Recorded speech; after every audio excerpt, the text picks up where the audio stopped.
ओम नमः शिवाय। भक्तों, सावन सोमवार में शिवलिंग पर भूलकर भी न चढ़ाएं। यह 5 चीज आज हम इस वीडियो में जानेंगे कि शिवलिंग पर क्या नहीं चढ़ाना चाहिए और क्या नहीं, और वह ऐसी कौन सी चीज है जिसे चढ़ाने से महादेव क्रोधित होते हैं और आपको पाप भी लग सकता है।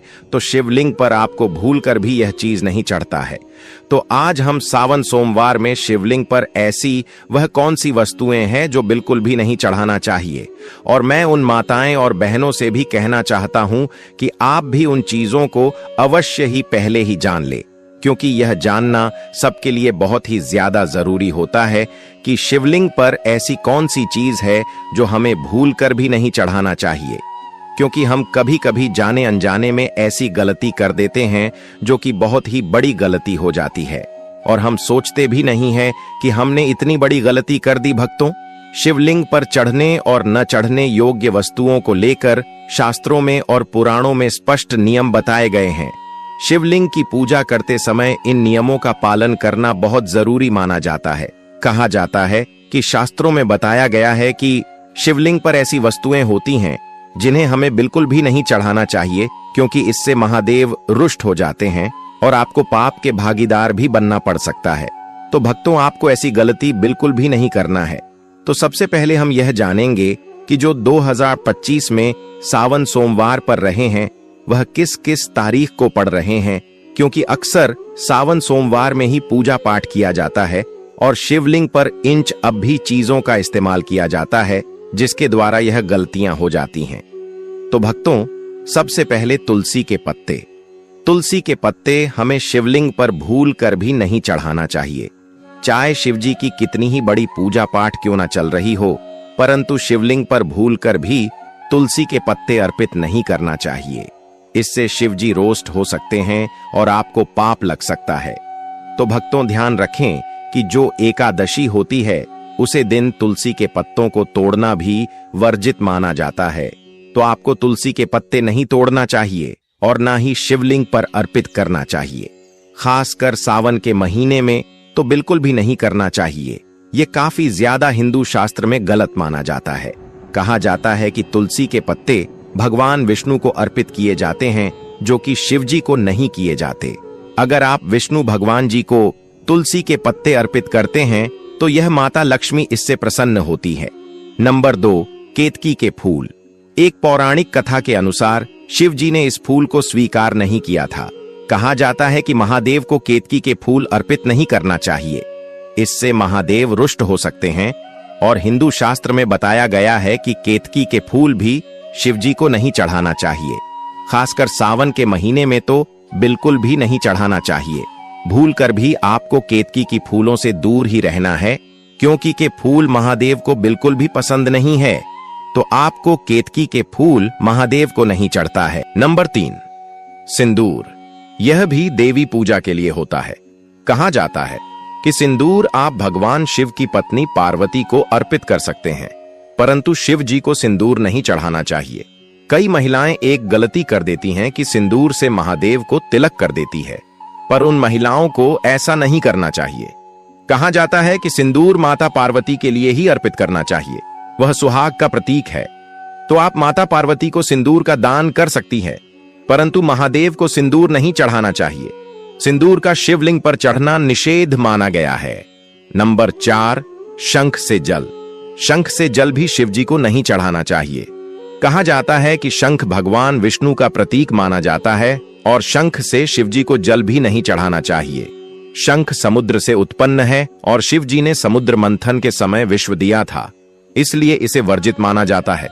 कहा जाता है कि अगर कोई शंख से जल चढ़ता है तो उनको ऐसा नहीं करना चाहिए, क्योंकि हमारे हिंदू धर्म में यह कहा गया है कि शंख जी को शंख से जल नहीं चढ़ाना चाहिए। हमारे हिंदू धर्म में ऐसा कहा गया है कि शंकर और सिर्फ एक ही देवता के नाम है। लेकिन इस प्रश्न का अर्थ यह है, यदि कि शिवलिंग पर स्वर्ण भगवान शंकर को जल क्यों नहीं चढ़ाया जाता, या फिर शंकर जी पर क्यों जल नहीं चढ़ाया जाता, तो इसका उत्तर धार्मिक दृष्टि से आपको बता सकते हैं। शिवलिंग भगवान शिव का निराकार रूप है और इस पर भक्तगण जल, दूध, बेलपत्र आदि अर्पित करते हैं। इसका मतलब यह नहीं है कि शिव जी को जल नहीं चढ़ाया जाता, बल्कि शिवलिंग पर जल चढ़ाना ही सिर्फ पर जल चढ़ाना है। स्वयं शिव को जल की आवश्यकता नहीं होती है, इसलिए भी शिवलिंग पर शंकर से जल चढ़ाना वर्जित माना गया है। धार्मिक मान्यताओं के अनुसार भगवान से घर और निखारी है, विश्व में ही पूर्ण है। उन्हें किसी की पूजा की आवश्यकता नहीं है, लेकिन भक्तों के प्रेम को स्वीकार करते हैं। इस कारण वक्त अगर उनकी कृपा पाने के लिए शिवलिंग पर जल चढ़ाते हैं। ज्यादातर मंदिर में जो सिर्फ जी की मूर्ति होती है, वह शंकर के रूप में जटाधारी तिलसुरधारी, उन पर जल चढ़ाना सामान्य परंपरा नहीं है, क्योंकि वे स्टार मूर्ति के रूप में होते हैं और उसे पर जल चढ़ाने से मूर्ति को नुकसान हो सकता है। जबकि शिवलिंग विशेष रूप से जल और अन्य अर्पण सहने के लिए ही बनाई जाती है। तो आप शिवलिंग पर जल चढ़ा सकते हैं, परंतु शंकर से आपको नहीं चढ़ता है। नंबर 5, टूटे हुए चावल। महादेव को टूटे हुए चावल भी नहीं चढ़ाना चाहिए। कहा जाता है कि सावन के महीने में टूटे हुए चावल महादेव को अर्पित नहीं करना चाहिए, इससे महादेव रुष्ट हो सकते हैं। तो आप जब भी शिव जी की पूजा करें तो चावलों को एक अलग दिन कर रख लें और शिव जी पर अर्पित करें। खंडित और टूटे हुए चावल अर्पित ना करें, खासकर सोमवार के दिन तो यह आपको बिल्कुल भी नहीं करना है। कटे फटे बेलपत्र भी शिव जी को नहीं चढ़ाना चाहिए। कहा जाता है कि बेलपत्र एकदम स्वच्छ और शुद्ध होना चाहिए। कहीं से भी दोष युक्त बेलपत्र अर्पित नहीं करना चाहिए। और शिव जी को चावल बिना जल में भूगोल हुए सुख, अक्षत सुख चावल शिव जी को नहीं चढ़ाना चाहिए। नंबर 6, शिवलिंग पर हल्दी भी नहीं चढ़ाना चाहिए। तो चलिए आपको यह भी बता देते हैं कि शिवलिंग पर हल्दी क्यों नहीं चढ़ाई जाती। कहा जाता है कि हमारे हिंदू धर्म में शिवलिंग पर हल्दी इसलिए नहीं चढ़ाई जाती क्योंकि हल्दी में गम तासीर होती है, जबकि महादेव को शीतल चीज पसंद है, यानी कि ठंडी, जो उनको ठंडक दे, जबकि घर हल्दी गर्म चीज होती है। और भी हम जानते हैं कि शिवलिंग पर हल्दी क्यों नहीं चढ़ाई जाती है। कहा जाता है कि भगवान शिव को विराट तपस्वी और अहंकारी का प्रतीक माना जाता है। वह बैरागी है कि देवता है। हल्दी को शुद्धता, सौंदर्य और प्रजनन का प्रतीक भी माना जाता है। कहा जाता है कि शिवलिंग में स्वयं वैराग्य और सन्यासी का प्रतिनिधित्व होता है, इसलिए सौंदर्य और प्रजनन से जुड़ी वस्तुएं जैसे हल्दी, मेहंदी आदि उन्हें अर्पित नहीं की जाती। हल्दी का संबंध परंपरागत रूप से स्त्रियों के विवाह और सौभाग्य से जुड़ा है। कहा जाता है कि भगवान से साध्वी, तपस्वी और निर्गुण ब्रह्म का प्रतीक गुना में हल्दी का स्वरूप मिल नहीं खाता, इसीलिए भी शिवलिंग पर हल्दी नहीं चढ़ाई जाती। और भी इसका कारण है, जैसे कि गर्म हल्दी गर्म तासीर की होती है और शिवजी को शीतलता पसंद है, इसलिए शिवलिंग पर दूध, जल, बेलपत्र, भस्म आदि शीतल और सात्विक चीज चढ़ाई जाती है। शिवजी को चंदन भी चढ़ाया जाता है, जो कि ठंडक देता है। कहा जाता है कि शिव जी को चंदन चढ़ाना काफी ज्यादा शुभ और फलकारी माना गया है, जबकि हल्दी शिवजी पर चढ़ना वर्जित मानी गई है। शास्त्रों और परंपराओं के अनुसार हल्दी शिवलिंग पर चढ़ना वर्जित मानी गई है। हालांकि सभी पुराणों में स्पष्ट वजन नहीं है, परंतु अधिकतर शिव परंपराओं में यह कहा गया है कि शिवलिंग पर हल्दी नहीं चढ़ाने चाहिए। कुछ परंपराओं में यह वजन किया गया है कि भारत शिवलिंग या फिर काले पत्थर की शिवलिंग पर आप हल्दी चढ़ा सकते हैं। भक्तों, यहाँ पर हमने आपको बताया कि शिवलिंग पर कौन सी चीज है जो नहीं चढ़ाना चाहिए। चलिए अब वह भी जान लेते हैं कि हमें शिवलिंग पर कौन सी चीज है वह चढ़ाना चाहिए। शिवलिंग पर चढ़ने का धार्मिक महत्व होता है और वह यह श्रद्धा और भक्ति का प्रतीक माना जाता है। हिंदू धर्म ग्रंथों के अनुसार शिवलिंग पर कुछ विशेष वस्तुएं चढ़ाने से विशेष फल की प्राप्ति होती है। सबसे पहले तो शिवलिंग पर एक लोटा जल आपको सावन के महीने में जरूर ही चढ़ाना चाहिए, क्योंकि भगवान से इतने भोले हैं कि वह एक लोटा से ही प्रसन्न हो जाते हैं। अगर कोई सच्ची मंच श्रद्धा से एक लोटा शिवलिंग पर चढ़ा देता है तो समझिए भगवान से पूछने प्रश्न कर लिया। सबसे सामान्य और पवित्र चढ़ना है। जल शांत भाव से जल अर्पित करने से मन को शांति मिलती है। कच्चा दूध, भगवान शिव को कच्चा और शुद्ध ठंडा दूध सब्जी को बहुत प्रिय है। इससे सौभाग्य और सुंदरता की प्राप्ति होती है। दही शिवजी को ठंडक प्रदान करता है और भक्तों को भी शांति प्रदान करता है। शहर शहर शिवलिंग पर जरूर ही चढ़ाना चाहिए। मिठास जीवन में मिठास भरने के लिए और मनोकामना पूर्ति के लिए। शिवलिंग पर शहर अवश्य ही चढ़ाएगी। अग्नि तत्व को शांत करने के लिए होता है, इसलिए शिवलिंग पर की आवश्यक शरण गंगा जल अत्यंत पवित्र माना जाने वाला गंगा जल सभी अभिषेकों में विशेष रूप से उपयोगी माना जाता है। तो आप सावन के महीने में थोड़ा सा गंगा जल मिलकर जल चढ़ा सकते हैं। बेलपत्र शिवजी को सबसे ज्यादा प्रिय है। बेलपत्र चढ़ाना शुभ कार्य माना जाता है। आप पाट पटरी वाला बेलपत्र भी चढ़ा सकते हैं अगर आपके पास है। अगर आपके पास 5 पटरी वाला बेलपत्र नहीं है तो आप 3 पट्टी वाला भी बेलपत्र चढ़ा सकते हैं। धतूरा और आप थोड़े के फूल भी शिवजी को बहुत पसंद है, तो आप शिवजी को धतूरा और आंकड़े के फूल भी सावन के महीने में अवश्य चढ़ाएं। विश्व तत्व भी शिवजी को अत्यंत प्रिय है। इन्हें विशेष रूप से नाग पंचमी यहां पर सावन में ही चढ़ाया जाता है।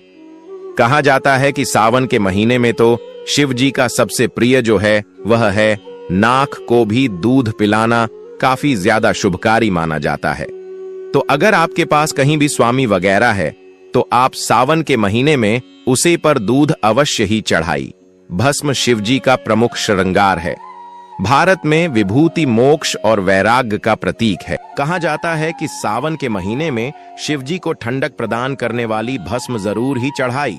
सफेद फूल जैसे कि चमेली, कुंड, बिल आदि भी शिवजी को जरूर चढ़ाना चाहिए। शिवजी को सफेद रंग के फूल अधिक प्रिय माने जाते हैं। कहा जाता है कि उनकी प्रिया फूल सफेद कलर की ही होती है, तो आप हो सके तो सावन के महीने में उनका सफेद फूल अर्पित अवश्य करें। तौबा। तो यहाँ पर हमने आपको बताया कि हमें कौन सी चीज चढ़ाना चाहिए और कौन सी नहीं चढ़ाना चाहिए। चलिए अब यह जानते हैं कि सावन के महीने में शिवलिंग की पूजा किस तरीके से करना चाहिए। संपूर्ण पूजा विधि भी आज हम इस वीडियो में जानेंगे। हम जानेंगे कि सावन की सोमवार के दिन हमें किस प्रकार से घर पर पूजन करना होता है, पूरे सावन के महीने में किस तरीके से पूजन करना होता है और भोलेनाथ को हम कैसे प्रसन्न कर सकते हैं। आज हम इस वीडियो में इन सभी के बारे में जानेंगे। सोमवार का दिन भगवान भोलेनाथ को अत्यधिक प्रिय होता है और कहा जाता है कि सावन के महीने को प्यार का महीना भी कहा जाता है, क्योंकि इस महीने में अगर कोई पूरे श्रद्धा भाव से महादेव की पूजा करे तो उसको भोलेनाथ की कृपा प्राप्त होती है और माता पार्वती भी बहुत ही ज्यादा प्रसन्न होती हैं।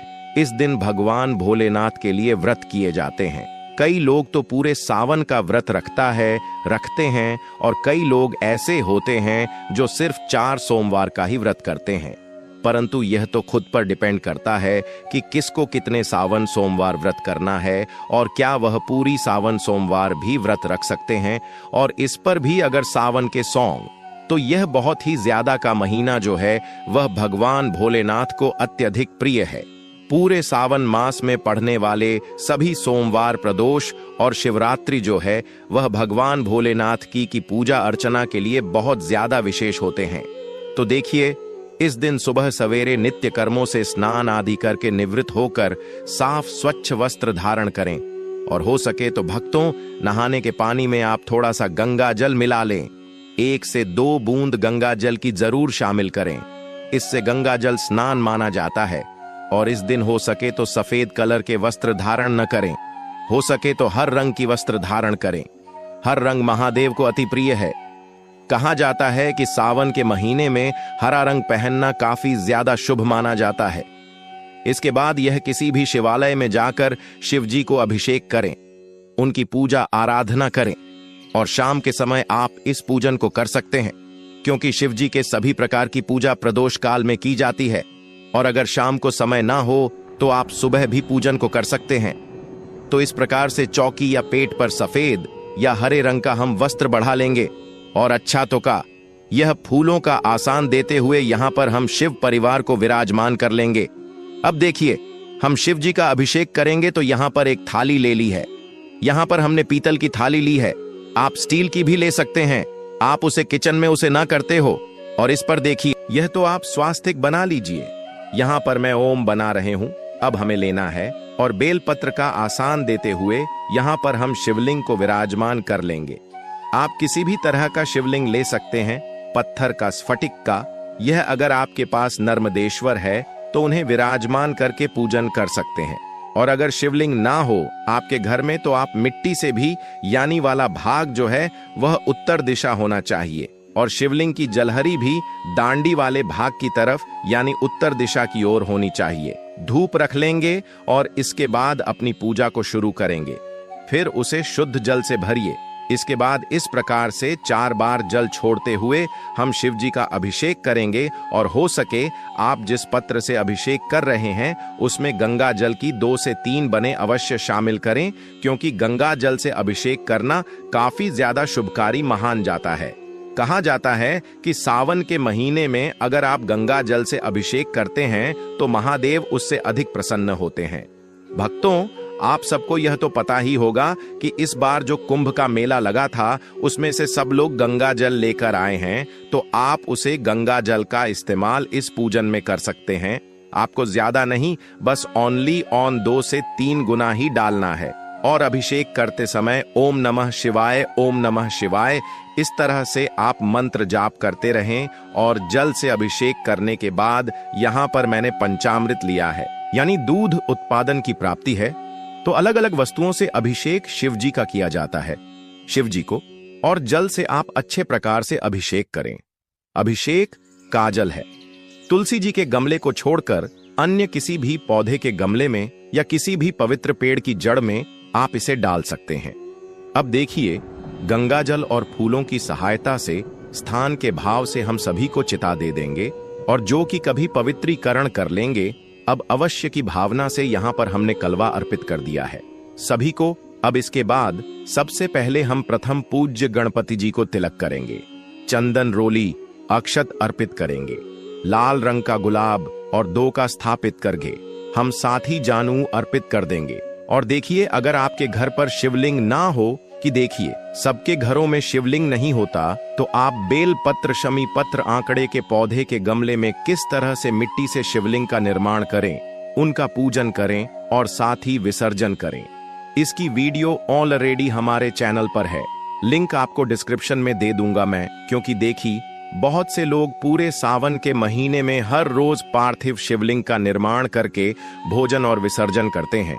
तो यहाँ पर देखिए, सभी को हमने चंदन रोली से तिलक कर दिया है। शिव जी को हम सिर्फ चंदन से तिलक करेंगे, उन्हें रोली सिंदूर कुमकुम नहीं की जाती। अब इसके साथ ही देखिए, शिवलिंग को भी हम वस्त्र की भावना से कर देंगे और चंदन का त्रिकुंड लगाकर फिर हम उनका श्रृंगार कर लेंगे होता है। और इसके साथ ही देखिए, उन्हें अक्षत अर्पित कर देंगे। देखिए, जो भी पूजा में आप चावल प्रयोग करें वह टूटा फूटा ना हो, आपका चावल होना चाहिए। कहा जाता है कि शिवलिंग पर खंडित चावल नहीं चढ़ाए जाते, तो इस बात का विशेषकर ध्यान रखें कि चावल टूटे फटे ना हो। आप एकदम स्वच्छ चावल ही लें और चावल को थोड़ा गीला करके आप शिवलिंग पर अर्पित करें। इसके बाद हमें लेने हैं कुछ बेलपत्र। तो इस प्रकार से देखिए, दांडी तोड़कर चंदन से ठीक कर चिकनी साइड से हम बेलपत्र को समर्पित करेंगे। आप जबलपुर समर्पित करें, उससे पहले आप जो बेलपत्र होता है उसे पर कुछ ना कुछ आवश्यक लिखकर अर्पित करें। उसे पर ओम का चिन्ह बना ले या फिर राम लिख ले। आपको उसके ऊपर कुछ ना कुछ लिखना है। अगर आप कुछ ना लिख रहे हैं तो उसे पर थोड़ा सा तिलक लगा ले चंदन का, और उसे पर थोड़े से अक्षत रख ले, और उसके बाद शिव जी को अर्पित करें। आंकड़े के पत्ते हो अगर आपके पास तो आपको अर्पित करें, धतूरा अर्पित करें, और बेलपत्र आप 1-2 जितना इच्छा हो उतने बेलपत्र अर्पित कर सकते हैं। इसके साथ यहाँ पर हम शमी पत्र अर्पित कर देंगे। भक्तों, ऐसा माना जाता है कि एक शमी पत्र 1000 बेलपत्र के बराबर होता है। कहा जाता है कि शमी पत्र अगर सावन के महीने में कोई व्यक्ति शिवलिंग पर चढ़ा रहा है तो उसकी मनोकामना अति शीघ्र ही पूर्ण हो जाती है। और ऐसा माना जाता है कि शमी पत्र में साक्षात भोलेनाथ का बस माना जाता है। अगर आप सावन के महीने में एक समीप पत्र का पता महादेव को अर्पित करते हैं तो महादेव आपसे बहुत ही ज्यादा प्रसन्न होते हैं। तो आप सावन के महीने में एक शमी पत्र भगवान भोलेनाथ को जरूर अर्पित करें। और आपको उसे किस तरीके से अर्पित करना है जरूरी नहीं है कि जिस वक्त उसको तोड़ा जाए इस वक्त शिव जी को अर्पण करना है। आप रात के वक्त इसको तोड़कर रख सकते हैं और सुबह भोलेनाथ को इसको चढ़ा सकते हैं। आपको इसको धोना नहीं है, स्वच्छ नहीं करना है, तोड़ के रख लेना है और उसके बाद सब्जी को पैसे ही चढ़ता है। और एक जरूरी नहीं है जितनी वस्तु है हमने अर्पित की है उतनी ही आप करें। ऐसा कुछ नहीं है भगवान भोलेनाथ तो एक लोटा से ही प्रसन्न हो जाते हैं। अगर मन में सच्ची श्रद्धा है तो अगर कोई सच्ची माँ श्रद्धा से एक लोटा भी भगवान शिव पर अर्पित करता है तो उसको भी महादेव खुशी खुशी मान लेते हैं। आपको सच्चे मन और श्रद्धा से अर्पित कर सकते हैं, वरना भगवान भोलेनाथ तो इतने बोले हैं। सभी को हमने पुष्पित कर दिए हैं। जो भी मिठाई मिष्ठान मेरे रथुफल आपके घर पर उपलब्ध हो उनका होगा। श्रावण सोमवार की व्रत कथा को पढ़ लेंगे या सुन लेंगे। तो इस प्रकार से कथा संपन्न करने के बाद हाथ के पुष्प या अक्षत को भगवान के चरणों में छोड़ देंगे। और यह जो जल का लोटा हमने रखा था तो आप 2 बेलपत्र ले लें भोग के लिए। और देखिए जिस तरह से हम भगवान विष्णु के भोग में तुलसीदास और गणपति जी के भोग में दुर्गा डालते हैं, इस तरह से भगवान भोलेनाथ के भोग में कपूर से आरती करूंगे, क्योंकि भगवान भोलेनाथ को कपूर भी अत्यंत प्रिय होता है। आप चाहे तो नॉर्मल दीपक से भी आरती कर सकते हैं, या फिर जो दीपक हमने प्रचलित किया था स्टार्टिंग में उससे भी आप बड़े ही प्रेम पूर्वक गणपति जी की, भगवान शिव शंकर की, माता पार्वती की, समस्त शिव परिवार की आरती उतार सकते हैं। और आरती करने के बाद अपनी इच्छा और सामर्थ्य के अनुसार आप कुछ दक्षिणा अवश्य निकाल दें। इससे पूजा में रही कमियां संपूर्ण हो जाती हैं। और सीधे हाथ में थोड़ा जल लेकर चौकी के आसपास 3 बार फिर जाकर भगवान भोलेनाथ से पूजा में रही कमियों के लिए क्षमा याचना कर लें। तो उम्मीद करते हैं सावन सोमवार को जरूर पसंद आएगी। वीडियो अगर अच्छी लगी हो तो इसे लाइक शेयर करें और इसी तरह की वीडियो देखने के लिए चैनल को सब्सक्राइब कर लें। भक्तों, जाते जाते हम यहाँ पर आपको एक महत्वपूर्ण जानकारी भी दे देते हैं। सावन मास में शिवलिंग पर क्या चढ़ाने से कौन सा लाभ प्राप्त होता है, तो चलिए वह भी जान लेते हैं। हमने इतनी पूजा पाठ की है और हमें इस बात का तो ज्ञान होना ही चाहिए कि हमें किस चीज से चढ़ाने से कौन सा लाभ प्राप्त होता है। तो सबसे पहले बेलपत्र, जो आमतौर पर हर कोई शिवजी पर बेलपत्र चढ़ता है, तो बेलपत्र चढ़ाने से सभी संकटों से मुक्ति मिल जाती है। शक्कर अगर कोई सावन के महीने में चढ़ता है तो उसे सुख और सौभाग्य की प्राप्ति होती है। दूध, अगर कोई 1 लोटा शिवलिंग पर दूध चढ़ता है तो उसकी मानसिक शांति प्राप्त होती है। इलायची, अगर कोई भगवान शिव को इलायची चढ़ता है सावन के महीने में तो उसे हमेशा के लिए दरिद्रता दूर हो जाती है। चावल, अगर कोई चावल शिवलिंग पर चढ़ता है तो उसे धन की प्राप्ति होती है। अगर कोई बहुत दिनों से धन से संबंधित उससे कोई संबंधित परेशानी है, कर्ज बहुत हो रहा है, तो शिवलिंग पर चावल जरूर चढ़ाएं। और चावल एकदम शुद्ध और स्वच्छ होना चाहिए, टूटे कटे फटे ना होना चाहिए। कि साथ ही गाय का घी, अगर आप शिवलिंग पर गाय का घी चढ़ा रहे हैं तो आपको बोल और तेज की प्राप्ति होगी। केसर शिवलिंग पर चढ़ने से दाम्पत्य जीवन में प्रेम की भावना बढ़ती है। साथ ही शहर सुंदरता और आकर्षण का प्रतीक माना जाता है। कहा जाता है कि अगर आप शिवलिंग पर शहर चढ़ाते हैं तो इससे आपकी सुंदरता और आकर्षक में बढ़ोतरी होगी। दही, खुशी और आनंद का प्रतीक दही चढ़ाने से आपके मन में खुशी और आनंद की अनुभूति होती है। इत्र लोगों से मुक्ति और धर्म में लाभ की प्राप्ति होती है। वाला शिवलिंग पर चढ़ने से धन और लंबी उम्र होती है। काला तिल चढ़ाने से विजय और पितरों की कृपा, पितरों को भौतिक सुख शांति मिलती है। गेहूं, शिवलिंग पर गेहूं चढ़ाने से संतान सुख की प्राप्ति होती है। धतूरा, शिवलिंग पर धतूरा चढ़ाने से शिवजी अति प्रसन्न होते हैं। तो भक्तों, आपको हमारे द्वारा दी गई है जानकारी कैसी लगी कमेंट बॉक्स में जरूर बताएं। अगर आपको वीडियो अच्छी लगी हो तो वीडियो को लाइक करें।